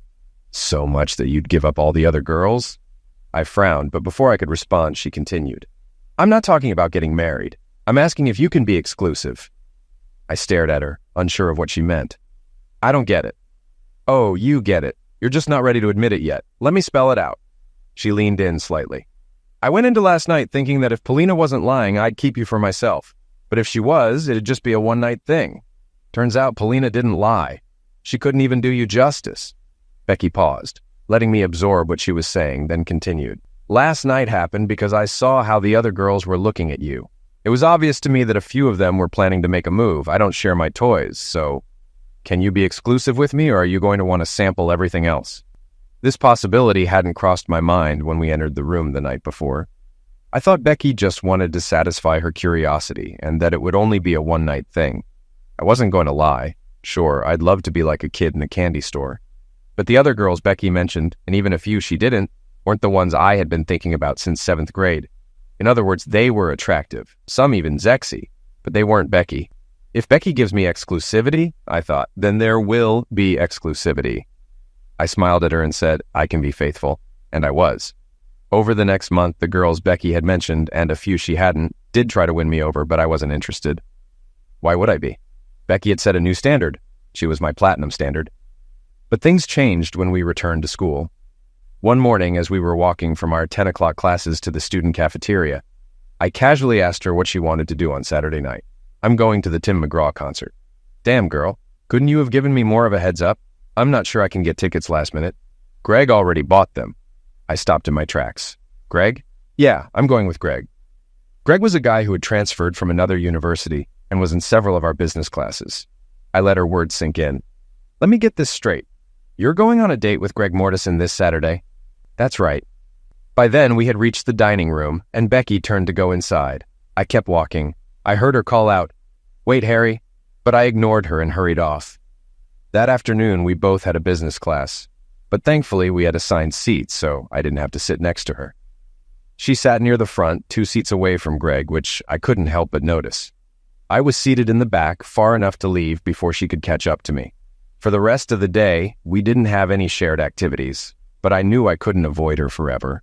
That evening at work, I tried to keep my distance, but Becky wasn't making it easy. Finally, about 10 minutes before the end of the shift, she approached me. "What's wrong with you, Harry? Why are you acting like this?" I looked at her coldly. "You're in college, Miss Courtney, so you can't be that dense.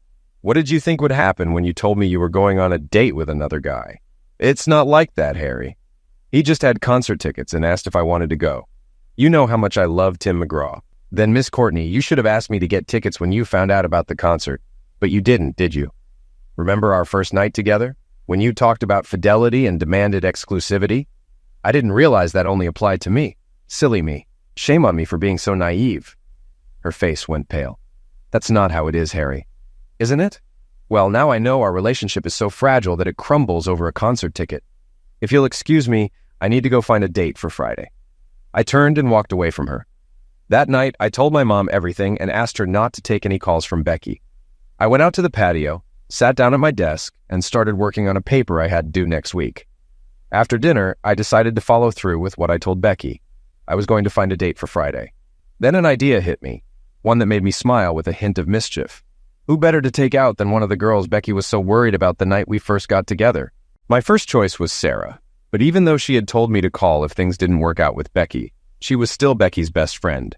No matter how mad I was, I didn't want to ruin their friendship. So I decided to call Nancy Wilder instead. To my surprise, she agreed to the date right away. The question, "What about Becky?" only came after she said yes. I told her Becky had decided to date other guys and expected me to just go along with it. But that wasn't going to happen. We set a time for Friday, and I got back to working on my essay. I managed to avoid Becky at school, but not at work. Still, I couldn't understand her sarcastic attitude when she saw me. "Mr. Macho got a date for Friday?" she asked, mocking me. I matched her sarcasm. "None of your business, Miss Courtney." She smirked. "I thought so. Call me when you're tired of hearing no." I walked away and tried to avoid her for the rest of my shift. The next day, I was sitting in the cafeteria, reviewing notes from my last class, when Becky walked in. She glanced around, saw me, and headed straight for me. I quickly gathered my things and stood up just as she sat down. "Where are you going, Harry?" I ignored her and walked out. That Friday, I picked Nancy up at 7, and we went to the Outback Steakhouse for dinner. Afterward, we headed to the VFW for the Friday night dance. We had a great time, though a few people gave us curious looks when they realized I wasn't with Becky. We left around 11 and stopped by the Village Inn for cake and coffee. We'd been there about 15 minutes when Becky and her date walked in. They were laughing and enjoying each other's company until Becky spotted us. The surprise on her face was unmistakable when she saw that I had a date, and with one of the girls she had been worried about. Her eyes met mine, and I turned my attention back to Nancy. Sensing the tension, Nancy said quietly, "Becky hasn't stopped staring at us since she sat down. Are you sure it's over between you two?" I shrugged. "Think about it, Nance. Is she sitting with me or with another guy? I just didn't want to be the one to ruin your relationship." "Relax. I didn't call you until after she told me she wanted to date other guys." Nancy still seemed uneasy. "Can we leave? I don't feel comfortable with her sitting there staring at us." We left the restaurant, and once we were in the car, I asked, "What do you want to do next?" She surprised me by saying, "I was hoping you'd take me to a motel." My shock must have shown because she quickly added, "Let's be honest, Harry, you don't have strong feelings for me beyond sympathy. It's just sympathy, right? We don't have a future. Just a few dates." I didn't know what to say, so I nodded. She continued, "I had a great relationship with Rory. We made love 3 or 4 times a week until he left for Florida. I haven't had sex since, and I can't wait any longer." I was puzzled. "Nance, you're a beautiful girl. There must be plenty of guys who'd want to date you. They're out there, but all they want is sex. And while my body wants that too, I don't want to turn my life into a series of one-night stands. So what makes me different?" "You're a good guy, Harry. You're not an a-hole. And Paulina said you wouldn't let me down." I chuckled. "But according to you, I'm just a temporary fix. No deep feelings, just sympathy. Right?" She smiled softly. "There are different kinds of one-night connections, Harry. Some guys just want to brag. Hey, I hooked up with Nancy. Then there are others who wake up the next morning, smile, say thanks, and leave without making a big deal of it. Paulina said you're the second kind. The kind of guy who can have a no-strings relationship." I thought about it for a moment and then smiled at her. "I guess I can be your plaything for the night." Nancy enjoyed the night as much as Paulina and Becky had. But since I had to take her home, we didn't spend the whole night together. However, we did make plans to meet again the next day. On Saturday, we spent the day at a motel, and on Sunday, we met at her house while her parents were out. By the time I got home that evening, I realized I liked the setup. Sex without commitment. Nancy and I could remain friends with benefits as long as she was willing, and there would be no hard feelings when it ended. We agreed to stay exclusive while we were seeing each other, even though it was just for fun. I avoided Becky at school on Monday, but I couldn't dodge her at work. To my surprise, she was friendly and didn't bring up the situation. I was relieved, but also a little annoyed. I didn't want drama, but part of me felt she should at least try to fix what she had messed up. Finally, on Wednesday, Becky brought it up. I was getting a Coke from the break room when she walked in. She grabbed a bottle of water and sat down across from me. "I heard you and Nancy Wilder have been spending a lot of time together," she said, without looking at me. I took a sip of my drink and nodded. Was I so easily replaced? "As I recall, you ended our so-called exclusive relationship, which gave me the chance to meet others. Nancy was the first to say yes when I started calling." She scowled. "Damn it, Harry. Why can't you understand that going to the concert with Greg didn't mean anything?" I set my drink down, my patience running out. "Maybe it didn't mean much to you, but it meant a lot to me. It meant I couldn't trust you." "That's ridiculous, Harry." "No, it's not, Becky, and you know it." She sighed in frustration. "Do you really believe that?"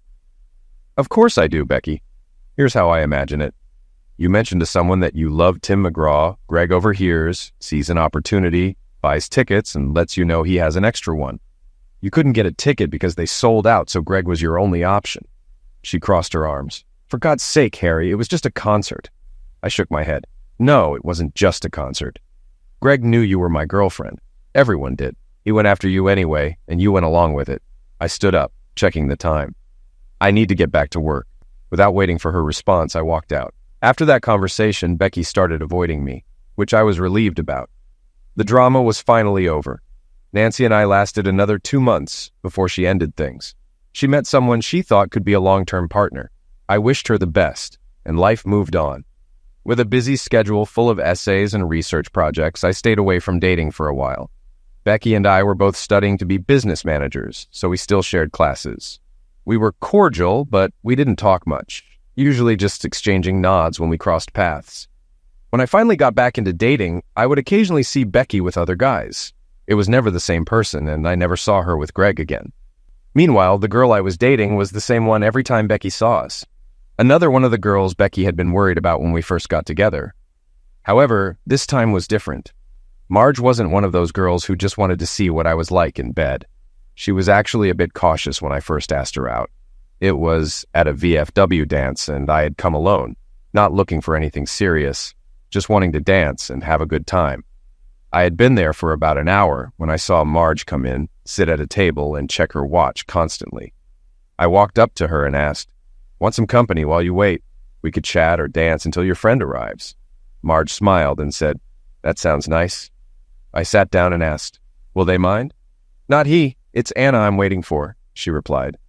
"What happened to Mike?" I asked. "Chelsea Marks happened," she said with a hint of bitterness.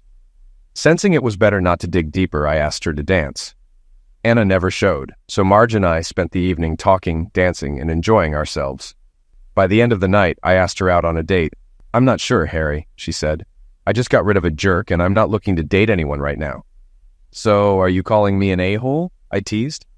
"I don't know, Harry. Are you? You dated Becky and she dumped you. Then you dated Nancy and she dumped you too. So what's wrong with you, Harry?" She continued, "I'm not stupid. I know why those girls went after you. They wanted to see if what they heard was true. Apparently, it was because they stayed for a while, but eventually they both left. The real question is, why?" I looked at her for a moment before saying, "I could tell you, but you'd probably think I'm full of it. If you really want to know, ask Becky or Nancy."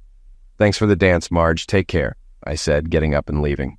The next day was a work Saturday, and Dad decided I had learned all I could about shipping and receiving, so he moved me to accounting. That meant I didn't work alongside Becky anymore. At lunch, I was sitting in the break room with a Coke and some chips when Becky walked in and, for the first time in weeks, sat down with me. "I got a weird call last night," she said. I kept eating, waiting for her to continue. "Marge Collins called and asked why I left you," she said. "Why'd she do that?" I asked. "You'll have to ask her," Becky replied. "I didn't leave you, Harry. You pushed me away by acting stupid. I didn't want it to end, but you made it happen. So go tell that to Marge." I got up and went back to work. 2 weeks later, I saw Marge again at another VFW dance. This time, I was sitting alone since all the bar stools were taken. Marge walked in, saw me, and approached. "Mind if I join you?" she asked. "Are you sure you want to be seen with a jerk?" I replied a bit coldly. She sat down and said, "That's not the attitude we need. If this is going to work, we need to see if there's anything worth building on. You asked me out, Harry, and I didn't say no. I just had some questions, and you pointed me to where I could find the answers. So I did. Now the only question is, when are we going on that first date?" "How about tomorrow?" I suggested. "Dinner and a movie." "I like that," she said with a smile. "Now let's go dance." We spent the night dancing, drinking, and chatting. I found out Marge had called both Becky and Nancy. Nancy had already told me she regretted breaking up and that her new guy didn't compare. Marge eventually shared Becky's reaction, too. Becky had been upset when she learned I was seeing Marge, hoping I'd come back to her after my fling with Nancy. She apologized for what happened between us. I shrugged and said, "That was her choice. Let's go dance." The date with Marge went great. I got a nice kiss when I dropped her off and set up another date for Tuesday, which led to several more. After our 5th date, as I walked her to the door, she asked, "Are you going to make the first move, or do I have to?" I hesitated, remembering our earlier conversation about not being like other guys. "Oh, come on, Harry," she said. "We've been over this. It's time we went to bed." She opened the door and led me in. It was a long night, but since it was my free Saturday, I didn't have to worry about work. The next morning, over breakfast, she asked, "What's the plan for today?" "Whatever you want," I replied. "Don't think you can keep up all day and still be good tonight," she teased. "I thought you loved me, not just saw me as a toy," I joked. "Well, you like it," she grinned. "Probably," I admitted. We had a great weekend together, but after the school year ended, Marge left for Arizona and never came back. I never heard from her again. During the summer, I worked full-time, and so did Becky. We were polite, but kept our distance, just exchanging greetings in passing. One Wednesday, while I was in the break room, Becky sat across from me. "Harry, I need a big favor," she said. "I need a date for Friday and Saturday." "Why me?" I asked. "Because my family loves you." "I don't get it." "It's my cousin Carol's wedding. My family doesn't like my boyfriend and told me not to bring him. They love you, though, and always said I shouldn't have let you go. Please help me." I didn't have any plans. And since it didn't feel like a real date, I agreed. Becky explained the details. We'd drive to her uncle's house in Fairmont on Friday, relax by the pool before the rehearsal dinner, and then either leave after the wedding Saturday night or stay until Sunday. I thought she might use the car ride to suggest getting back together, but she only talked about school and work. She mentioned her dad was moving her into purchasing, which I already knew, and that he was rotating her through different departments in the family business. What she didn't mention was that her uncle had a mansion. When we arrived, I met her Uncle Aaron, call me Ron, and her Aunt Rabbit, call me Tubby, along with her cousin Carol, the bride-to-be. Tubby said she had set us up in the West Wing and invited us to join them by the pool. Becky showed me my room, told me to change into swim trunks, and meet her in the hallway. When I came out, Becky was waiting wearing a swimsuit that barely qualified as one, grinning as she knew the effect it would have. "Lead the way," I said, trying to stay calm. When we got to the pool, I noticed there were two, an Olympic-sized one for laps and a smaller kidney-shaped one for lounging. I also realized Becky wasn't the exception. Most of Carol's friends were wearing revealing swimsuits, just like hers. Even the older women, though were dressed more modestly. One older woman stood out, nearly 6 feet tall with long black hair, green eyes, and an amazing figure. Becky caught me staring and said, "No, you wouldn't." I quickly agreed, "No, I wouldn't." "Take her to your cave and keep her busy," Becky joked, pulling me toward her.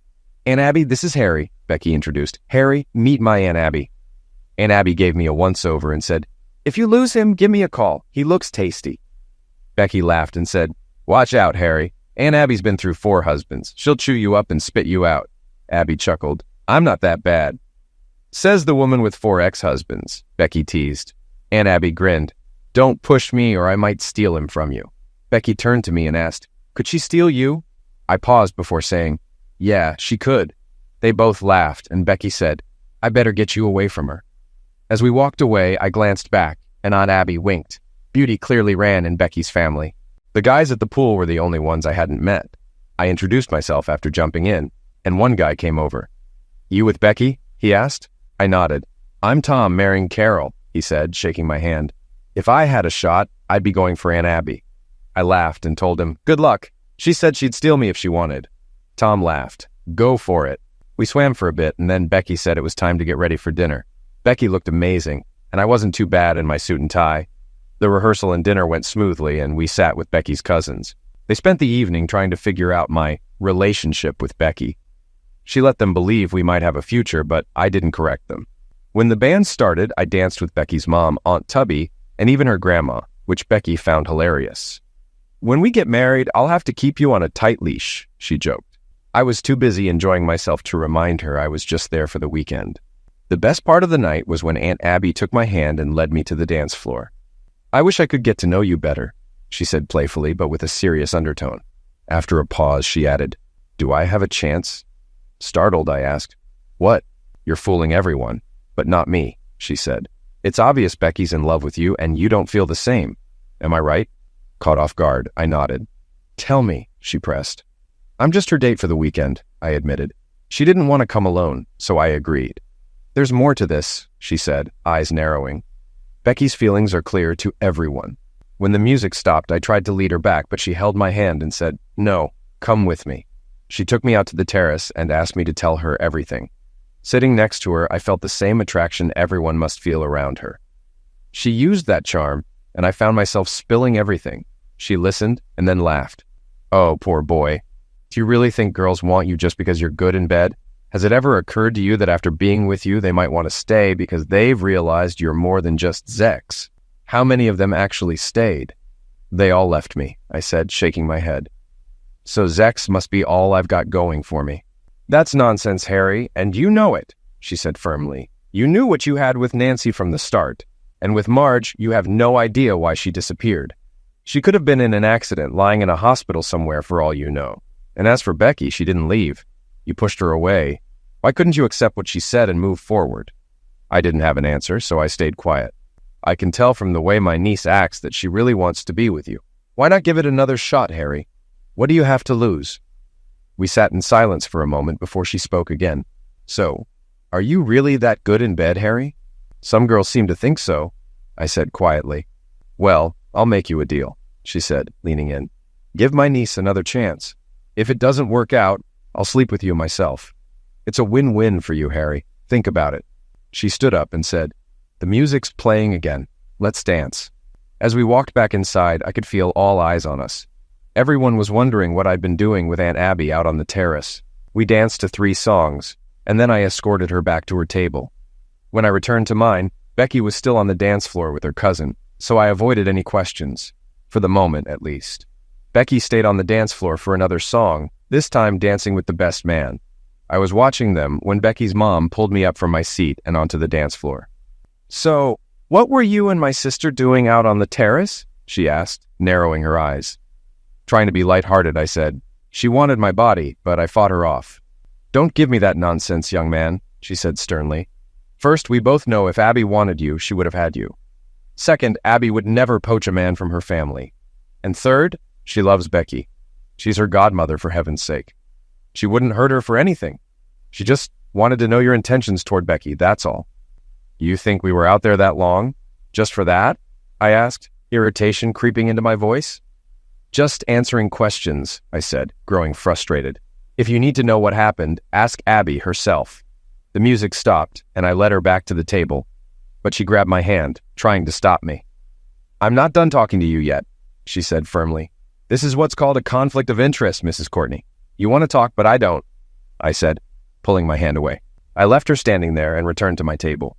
When I got back, Becky was sitting there, her expression a mix of disbelief and confusion. "You just walked away from my mom and left her standing on the dance floor?" she asked. "Yes," I replied flatly. "How could you do that? How could you be so rude?" "It was easy," I said, my frustration bubbling up. "I'm tired of the women in your family meddling where they don't belong." "Is that what happened with Aunt Abby?" Becky asked, clearly upset. "See? Even you're doing it now," I snapped. "Everyone's dying to know what happened between me and Aunt Abby. It's nobody's business but hers and mine. Enough already, let's dance."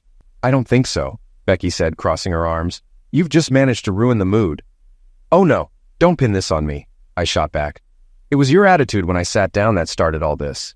Instead of accusing me, you should have waited and talked to your mom to find out what really happened." I stood up, and Becky asked, "Where are you going?" "You don't want to dance, and I don't want to sit here and drink. I'm going back to my room." I left her sitting there and went back to my room at Uncle Aaron's. As I lay in bed, I considered packing up and heading home, but I decided to be responsible for once. I'd brought Becky here, so I needed to take her home. Not that she couldn't manage on her own, but doing the right thing was important. I was nearly asleep when I heard a knock on the door. I got up, reaching for the doorknob when I heard, "Open up, Harry, it's Abby."